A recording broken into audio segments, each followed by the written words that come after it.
Welcome to Sisterhood Meets Motherhood, the podcast where two goddesses who happen to be related by marriage discuss all things family, purpose, sisterhood, faith, spirituality, and all the other divinely messy parts of womanhood. Every other week, Kendra and Sophie unmask from all the daily roles required of the modern woman to bring you refreshing and truthful conversations that remind you that you are, in fact, never alone on the journey.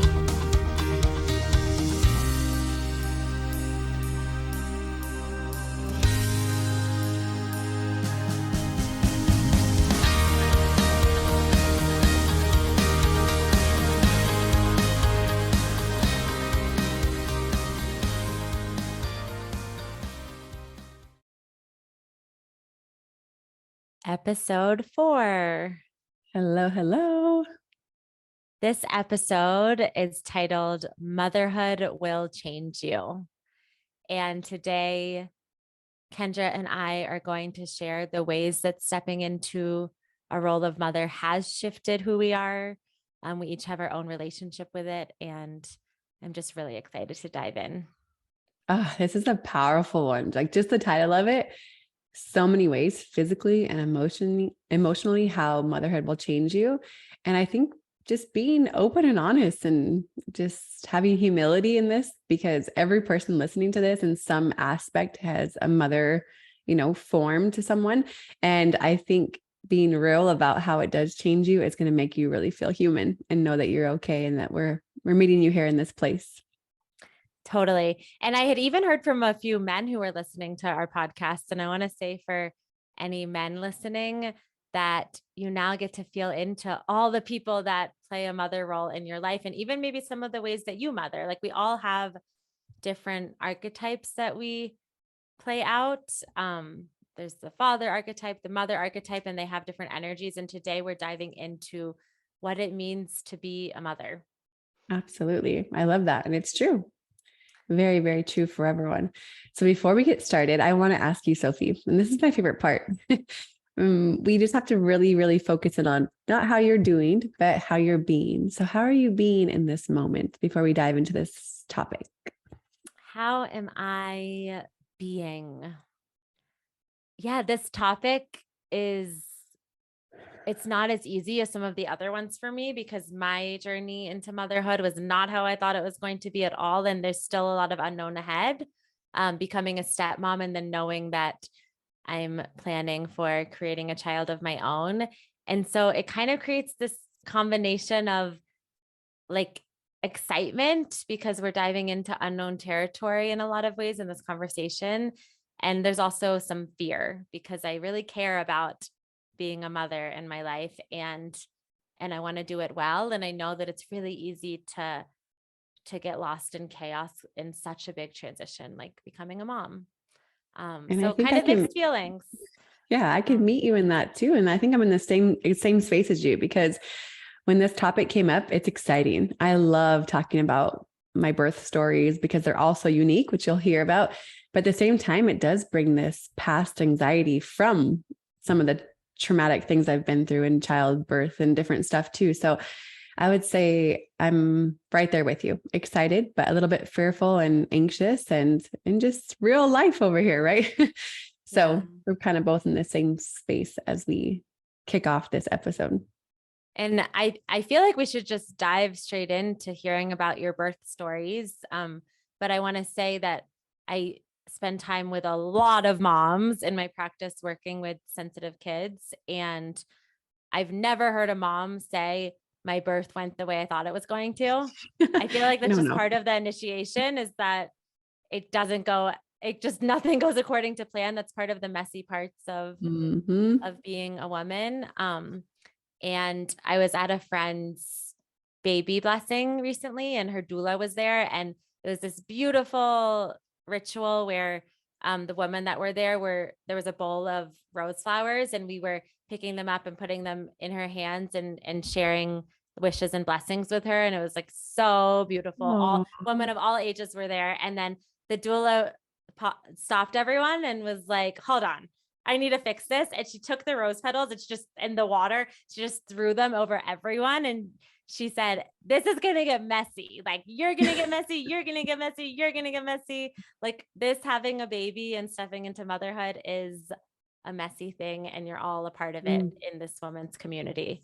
So, yes, yes. I think a beautiful mess is it's an amazing way to do that. And I think you start off right off the bat, kind of with this, a due date, which is so silly because I don't even know the percentage. I should have looked this up, but how many people actually have their baby on their due date? And it just creates more anxiety around that. I think there's like this period of 2 weeks before and after that, everybody's body has a different gestation period. Myself being a twin, my mom had us at 42 weeks and naturally myself. And then my brother was delivered breech. So like just the craziest things, but all 4 of my mother's children were big babies that were delivered weeks after their quote unquote due date. So right off the bat, it like sets you up for this. And then you also live in a society where there's these movies and these books and these fairy tales about, this perfect pregnancy, which it doesn't go like that. And there's morning sickness and this hard part of it. And then there's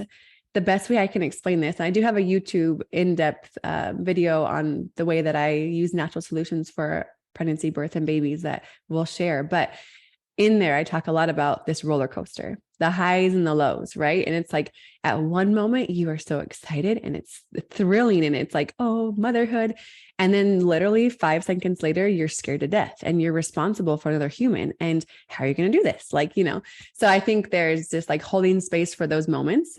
And I also truly believe, because every animal and every person has a different gestation period, right? So there's like months and there's weeks and there's whatever. And I know that our human body, there's significance around 9 months, and there's parts in each trimester and things that happen that prepare you in your body for this child. And so I think that's a really cool thing to look into as well. Just recognizing the power of our bodies and how beautiful the difference of man and woman is, and how the woman's body was created to grow and birth a child and go through that pain, if you will, even though it's not pain. I feel like we need to have a different word for that, because pain is like you get injured or you stabbed or, like hurting.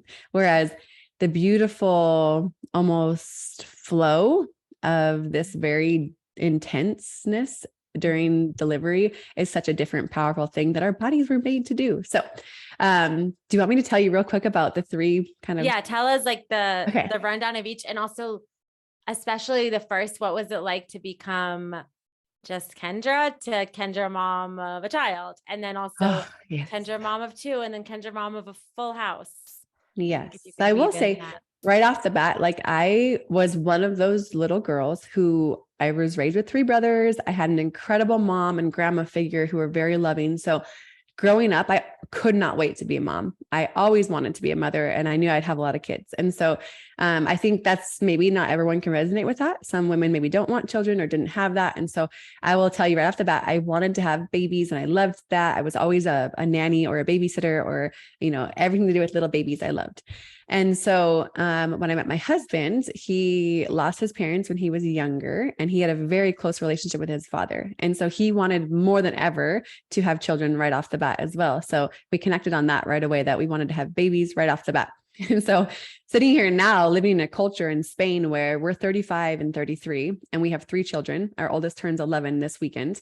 We are very much out of the society here in Spain, where one of the moms, for example, at the school who has a child that's also 10 years old is 50. And then it's only her one child. And she looks at us like we're kind of crazy that we have 3 kids and we're so young, but I believe when you meet and you have this certain, passion for whatever that story is. And so thankfully we were able to conceive right off the bat. And so I very quickly went from this Kendra, role into the role I was so excited for. But what I expected in motherhood was absolutely not what happened, in the sense that we started to try actually before our wedding, thinking that a lot of my friends and other people had tried like for 6 months or 9 months or a year before they could get pregnant. And so I thought, if we try before, we'll hopefully get pregnant by the time we're married or after. And our very first try, we got pregnant. And so it was like we were excited, but Scott was like, why are you crying? I'm like, I didn't think it was actually going to happen. He's like, but we were trying. And I'm like, I know, I just didn't think it would happen. And so right off the bat, it was like, boom, like, here it is. Like, it's happening. You don't get to think about it. Like, it's happening right off the bat. And actually, all three of our children were, each time that was planned, it happened and it worked. And so I know that's not the story for everyone with fertility. You're like incredibly fertile. It's insane. Yes. Yeah. Yes. It was like a beautiful blessing, but also it makes my heart, for some people that try and can't, like we all have our own walks, but it was, that was a beautiful blessing that I am very thankful for. And so here comes Kingston. I'm 20 weeks pregnant when we actually officially get married. And, I had this whole idea of motherhood, and about 35 weeks along, I was getting really big, like swollen. And I was an athlete as well in college. So this was really crazy for me, but I was like swollen, and I was like, just like very much, edema, or, I can't think of the word right now. What did I have with him? Preeclampsia. Okay. So I had thought that's what I had, but my doctor like dismissed that. No one was paying attention to it.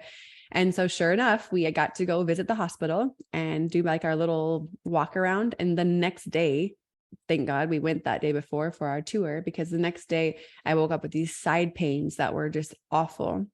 Not labor pains, but like someone was stabbing me in the side. And so Scott and I, being very young and in college, he was an athlete playing at the time. He just like took me right to the hospital, and we got there and I had preeclampsia, which the irony of the story now is like, the doctor's like, you're going to have the baby right now. And my heart, I like sunk. I was like, no, this is not good. We still have 5 more weeks. Scott was like, yes, my son's coming. And he didn't understand the severity of it and why they had to take Kingston out to save my life. And so we talk about this story sometimes, and he was like, yeah, I get to be a dad. And I'm like, no, he's not ready. He's too little, And so I had this very traumatic moment where it was like, I'm in Utah alone, away from all family and anyone, right? My mom's trying to fly in, and Scott's calling her, and it's like super traumatic. And they start to give me the epidural, which was something I didn't want to do in my birth plan. Like you said, it doesn't really go as planned. And so they give me an epidural. It doesn't work. They give me another one. I could still feel everything. And at this point, I'm like in this emergency C-section surgery room, because I don't know, and there's not a lot of reasoning behind it, but with preeclampsia, the only way to save the mother, and the blood pressure being so high, is to take the baby out. And so I'm still laying there on this table, and I can still feel them touching my stomach. And I'm like, you can't cut me open. Like, I can feel everything. The epidural was not working. So they tried a third epidural. It did not work. So they ended up putting me all the way under. So I'm like way overweight. Like, I'm swollen. I had like 30 pounds of water weight, and they like put your arms out on boards so that you can be body flow, during this. And they do a C-section. And when the baby comes out, when Kingston arrives, he takes his first cry and stops breathing. So they rush him to the NICU. And my poor husband, like, my heart, like, he had already experienced a very traumatic childhood with his parents passing away. And he was super excited to be a dad and super excited for this experience, which we both thought it would be like, he's helping hold my leg and we push a child out. And instead, I'm over here fat, like dead on a board, like he explained. And Kingston's rushed away, not breathing, blue. And Scott was like, it just felt like, the end of the world for him. So our start was just like, so I wake up in this hospital, and I didn't even know where I was or what was going on, but I looked down and I'm not pregnant anymore. And it was just like, whoa, what happened? Right. So I was on so much medication, which in my life, I'm not one to take a lot of medication, but it saved my life. But this magnesium sulfate, which helps your blood pressure, literally made me a zombie. And so I think it was a couple of days, they wheeled me into the NICU to meet Kingston. And my mom said, I like looked at him and I'm like, oh, he's cute. And I sat back in my wheelchair, and like, I was so drugged, I didn't even get to experience this moment. And so it was awful. It was hard. It was really hard, but so much gratitude now for everything that came from it and what I've learned and all the people I've got to help through the same moment. And so, so I'm trying to wrap it up with Kingston. No, I'm curious. Did you find, and we can take our time. There's so much time. We don't have to tell every single story of both mother transitions today, but I want to get to all the parts we want to get to. Were you able to bond once you got off the drugs? Like, did you find that bond in the next few days, or was it hard with him in the NICU? It was interesting because he was in the NICU for 14 days on like the breathing things, like you couldn't pick him up. And so I couldn't do skin to skin. I couldn't do all that. And Scott did his best. Scott was in there with his shirt off, trying to touch him and like be with him. But the coolest part of it was that I was like, okay, nothing else went as planned, but I will breastfeed this baby. Like everything in my will and my power and my mindset was like, I will breastfeed him. So right off the bat, I never got to latch him on. I put a pump on me. So as a first time mom, I didn't even get to have like the baby latch on and produce all that. I had these like, like these plastic things sucking the colostrum, which is this really powerful first part that you get. It's like liquid gold. And I didn't realize this because I was so young and didn't understand that you get like a tiny bit of colostrum because that's all the baby needs. Their stomach is the size of a marble, right? And so I get this colostrum and the nurse is like running it to the NICU to give it and to put it in the IV into his feeding tube. And they were like so proud of me. And so I was very, very consistent on the pumping. And once he got his breathing off, his like breathing things out and the IV out of his head, which was awful to watch for your child. I got to go in there and they would put him on me with my nursing pillow and he latched on and they would have to put oxygen above us so he could get a lot of airflow because his whole little, my breast was bigger than his head. Like it was the weirdest thing. I'm like, I'm hurting him, but I'm feeding him, like it was just this crazy emotion of, trying all these things out where your body will change and motherhood changes you physically and emotionally. And, but he latched on and he was breathing and he was eating so well. And the nurses were like, girl, he is latching on better than babies out in the normal rooms in this hospital. And I was like, yes, like because you decided that was happening. I did it. Yeah. And so he nursed for 12 months incredibly. And I know that helped him a ton with being preemie and stuff. So transition into wanting to have more children. Right. So, I knew I could have more and I wanted to have more and I wanted to be more aware of it too, like of learning more. So I knew you could have VBACs, which is vaginal birth after C-section. And I set my mind to it. And then I was introduced to essential oils when Kingston was a couple months old. And I really utilized and grasped that natural power. And so I was giving my body the natural tool it needed. And so we decided to get pregnant again with Jackson, exactly 2 years old when Kingston was 2. So they're 2 years and 9 months apart.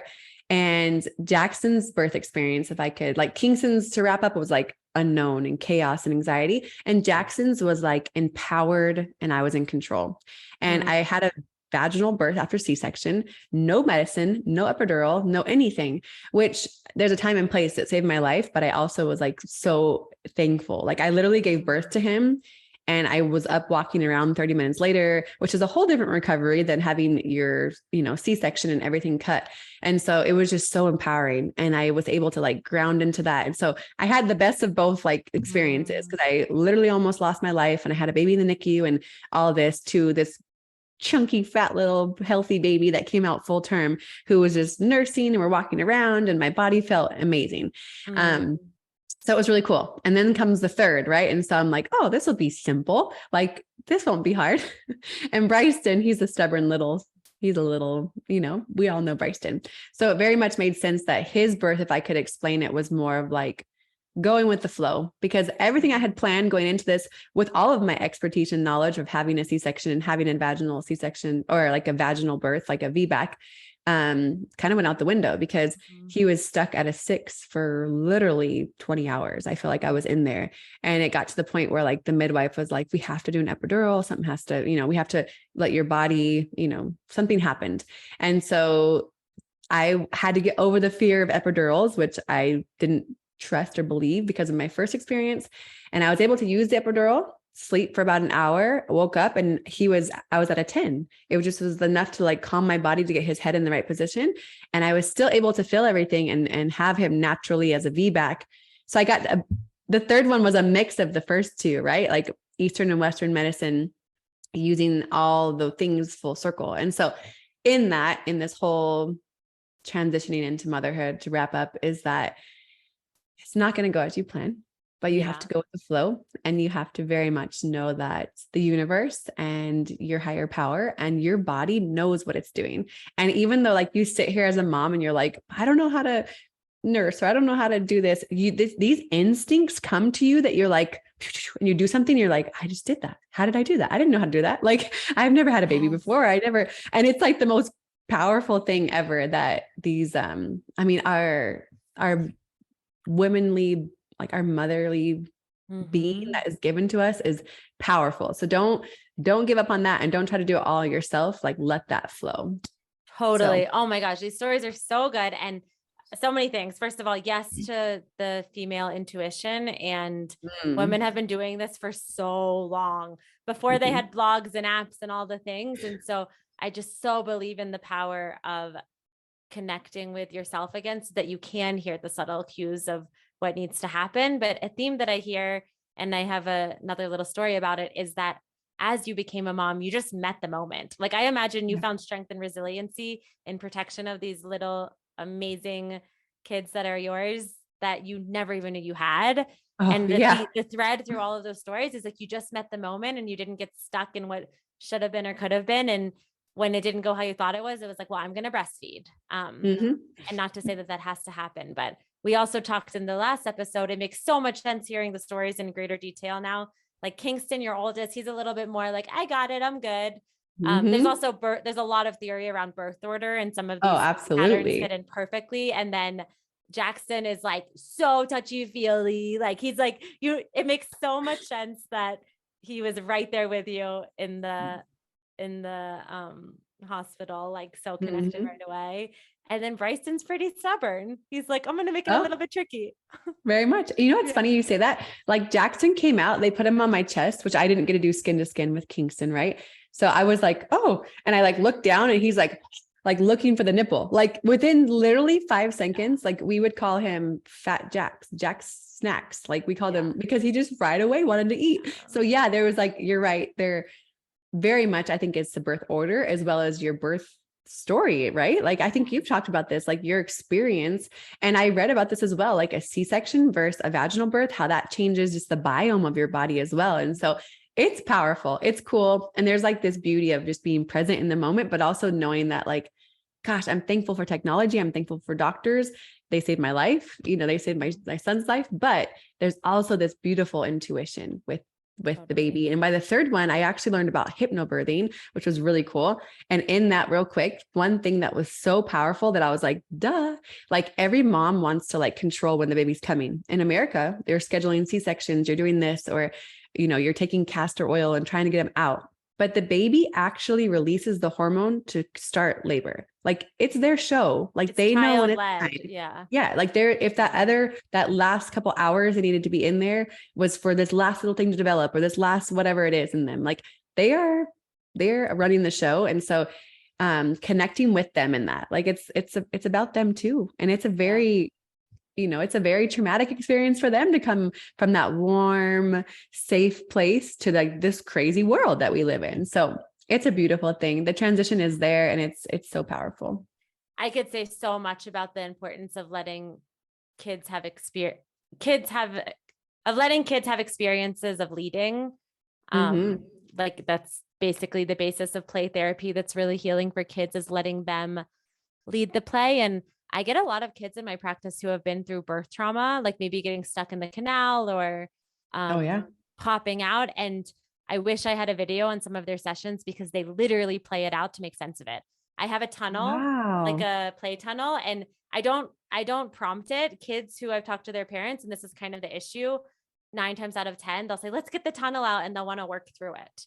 We could do a whole other Wow. episode on child-led play. There is on the course page of my website, there's a 15-minute audio on one-to-one child-led play and the importance of it. But I'm just more present to becoming a mother, like in the well way. It's humbling. Like you're in awe of these little beings that have their own story, their own plan, and you just handle it. Mm-hmm. Thank you for sharing all of that. You're just the most epic, and Uh, you've been through it. And I love how you can help moms that are in all different I feel situations like I around could, it. you see my excitement around it. I feel like I could talk hours about it, because I feel like I know that in my belief that like God gave me all of these experiences so I can help others, to guide them through it. Like that's all that we're here for on this earth. I feel like our mess is our message to help guide others. And so this is one area of like, I love around pregnancy, birth, and babies, and motherhood. And I dive into that more with my, you know, my essential oils and all the education around it too. So Yeah, definitely your resource, Kendra, is if you need any support around pregnancy, birth, or early motherhood or later motherhood. I want to share one story I'm reminded of, and then I'll just briefly share about my experience of my so far journey of motherhood, and then we'll wrap up. Okay. But Yes, I'm just I wanna hear that reminded, too. I'm just reminded that there's a woman, and I know she won't mind me sharing this. I think she might be listening, who I've worked with her family. She's amazing. And she, after I had worked with her child, she decided to do her own work and dive into a women's intensive, like, which is 10 really deep dive sessions into your own being, your own stuck points, your own soul purpose. And then we do a 3-hour really deep drop in with like movement and moving things through and like landing in this new place after that process. And I just caught up with her yesterday to integrate and process what had happened in that journey she went on. And she had this huge opening and this huge landing in who she is now and who she is as a mom. And she was like, it was perfect because I left feeling on top of the world, like magical, tapped in. And my husband almost chopped his finger off. The kids, like that day, the kids, we were like so sick at a vaccine, and then the truck didn't come. And it was just like the perfect integration because yes, to soulful womanhood and motherhood. And it's, you then like you put on your warrior gear and you enter the mess. And Yes. yeah, that was just like the perfect ending to that journey for her. And so, yeah, I just, because both of us, we talk about our connection to spirituality in our own ways and our greater purpose. And I think the truest enlightenment comes in the messy vomit and diapers and thingies, it's like, that's the Mhm. true awakening of the mother. So yeah, we could get into this more some other time, but for me, in brief, I've always wanted to be a mom. I've been working with kids forever too. It's like the biggest part of my purpose is working with sensitive kids and helping them understand themselves more. And I had a vision of finding someone and creating a family, but instead I found another beautiful mess, which was Mhm. Kendall, your brother, who I love very much, and his 2 amazing children, as he was coming out of a divorce. And I stepped into mothering kids that were going through a lot. Like they were going through the separation of their family. There was a period of time, a longer period of time they weren't with their mom, and there had been a period of time they weren't with their dad. And so they were really working on trusting that they could have secure attachment again. Mhm. And I got to be the mother role and letting them build safety again, which also included them projecting on me, them pushing me away, them pulling me closer. It was like the ultimate, like, I'm just here as the adult that loves you, and I'm going to be stable and consistent, and you can orient to me however you want. And we've been able to land in a really, really safe and secure place now, but it's been a journey. And I share that for any mom that's dealing with a unconventional family setting, and also for moms that are not, and their child's your kids pushing you away, you're getting projected on. Like, kids get to do that. They're trying Mhm. to find themselves. It actually means that they feel safe with you, because they can push you away and then find you again. So a lot more we could talk about on the attachment, but I just want to share, as in my, for the theory that I'll share today, and then we'll jump into the oils and close, that um the most important part of the well mother that I experience, and by the well mother, I mean a mother who's choosing wellness and high consciousness and not getting stuck in dysfunctional patterns that might have even been passed down to her. And it doesn't Mhm. always look like really intense trauma. Sometimes it's just choosing not to be the mom that dissociates or the mom that runs away from challenge instead of moves towards it. The well moms that I know, they've made a conscious choice to fully step into adulthood, like to Mhm. leave the child behind and to be the adult, which means they have space. Like, I even just think in the body, like somatically, the mom that stands with like both her feet on the ground and her womb is open, and a child's having a feeling, and it's like, I've got you, I can hold you in this. That child experiences the archetype of the mother that's well, and they settle and they trust, and it impacts all of the relationships that they have in their life. versus the mom that's acting out what in Jungian therapy is called a complex. Like when we don't have the well template, we create a complex, like a mother complex, and we might show up in ways that aren't as true and well. And, and that's not to say to shame yourself when that comes up, but it's just to say, oh, I'm working on this. And now with this greater awareness, you can be asking yourself, like, how can I show up in the way that is most well? And that will also require getting so much support around the transition that moms have been through to become a mom, because motherhood does change you. And so we need that support. And it changes you in so many different ways. And I love that you get to bring your aspect of the story too, because so many women on this that are listening, and men too, that have been raised with maybe a stepmom. There's a beautiful place. And I don't even like the word stepmom. I call you the bonus mom, because that's what you are. Like, you're this bonus, amazing part to their life. And you very much came into my niece and nephew's life at the perfect time. And yeah, it might be unconventional, quote unquote, for society, but it's exactly what it was meant to be. And I know you're all blessed in different ways because of it. And it's a beautiful thing, in that we all step into motherhood in different ways and different roles, and just being there with that. And I love the side of it that you brought around. It's very true. And I want to tie in real quick the oil, because as you were saying, like, there's power in this mom that stands firm in her feet with her womb open to like receive, like, I got you, but I'm going to guide you and be with you. Right. The oil that calls to me for this one is balance. It's the grounding blend. And this has been an oil for me that's been like, it's a top 3 of all oils for the last 10 years for me. I use it anywhere and everywhere I go. It's a blend that has a lot of tree oils and roots. So it has spruce, hoe wood, frankincense, blue tansy, blue chamomile, and osmanthus. And this grounding blend is so powerful. So on the emotional side of it, here in my book, it says balance is primarily a combination of tree oils and roots. Trees live in the present moment. They are not in a hurry, and they are stable. Balance strengthens a connection with your lower body and with the earth. So think of that trunk and standing strong in that.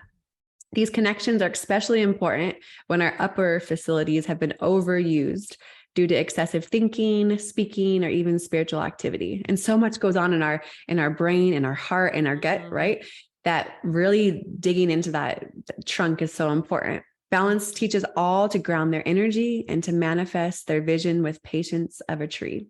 And so this blend for me, not only moving all over the world the last 10 years, different countries for my husband's job, it's one oil that ties me right back to Colorado, which is where I'm from, my roots and grounding.